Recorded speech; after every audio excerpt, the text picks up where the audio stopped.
আসসালামু আলাইকুম রহমতুল্লাহি আবরকাত। প্রিয় বন্ধুরা, আপনারা কি জানেন আল্লাহর সৃষ্টি মরুপোকা, বিটল ব্যাগ বা গোবরে পোকার মরুভূমির খরতাপে বিশুদ্ধ খাবার পানি তৈরির প্রক্রিয়া অনুকরণ করে তৈরি করা হয়েছে স্মার্ট ওয়াটার বোতল। তো চলুন আজকে এই বিষয় সম্পর্কে বিস্তারিত জানব। শুরু করছি আজকের Islamic episode. Research of Islam. আমাদের লক্ষ্য আল্লাহর উদ্দেশ্যে দ্বীন ইসলাম প্রচার ও ইসলামের সৌন্দর্য সত্যকে সবার সামনে তুলে ধরা। প্রথমেই কোরআনুল কারিমের সূরা দুখানের ৩৮ ও ৩৯ নম্বর আয়াত দিয়ে শুরু করছি, যেখানে আল্লাহ তাআলা ইরশাদ করেন, আমি নভমণ্ডল, ভূমণ্ডল ও এ দুইয়ের মধ্যবর্তী সব কিছু ক্রিয়াস্থলে সৃষ্টি করিনি। আমি এগুলো যথাযথ উদ্দেশ্যেই সৃষ্টি করেছি, কিন্তু তাদের বেশিরভাগই বোঝে না।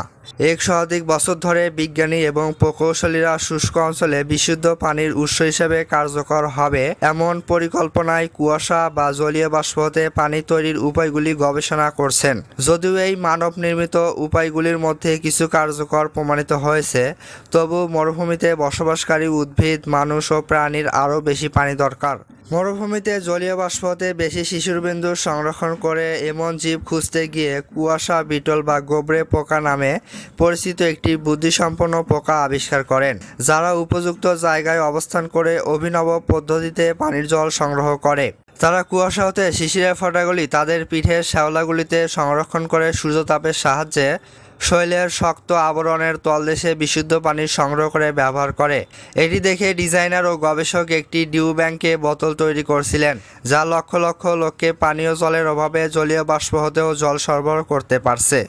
পবিত্র কোরআনে আল্লাহ বলেন, যিনি তার প্রত্যেকটি সৃষ্টিকে সৃজন করেছেন উত্তম রূপে। সূরা সেজদা আয়াত নম্বর ৭। সূরা আর রহমানে আল্লাহ তাআলা ৫ বার নয়, ১০ বার নয়, ২০ বার নয়, ২৫ বার নয়, ২৭ বার নয়, ২৮ বার নয়, ২৯ বার নয়, ৩০ বার বলেছেন, অতএব হে জিন ও মানুষ, তোমরা তোমাদের প্রতিপালকের কোন নিয়ামতকে অস্বীকার করবে? কোরআনুল কারিমে আল্লাহ তাআলা মানব জাতিকে চ্যালেঞ্জ করে এটাও বলেন, পৃথিবীতে যত বৃক্ষ আছে সবাই যদি কলম হয় এবং সমুদ্রের সঙ্গে ৭ সমুদ্র যুক্ত হয়ে কালি হয়, তবু তার বাক্যাবলী লিখে শেষ করা যাবে না। নিশ্চয় আল্লাহ পরাক্রমশালী, প্রজ্ঞাময়। সূরা লোকমান আয়াত নম্বর ২৭।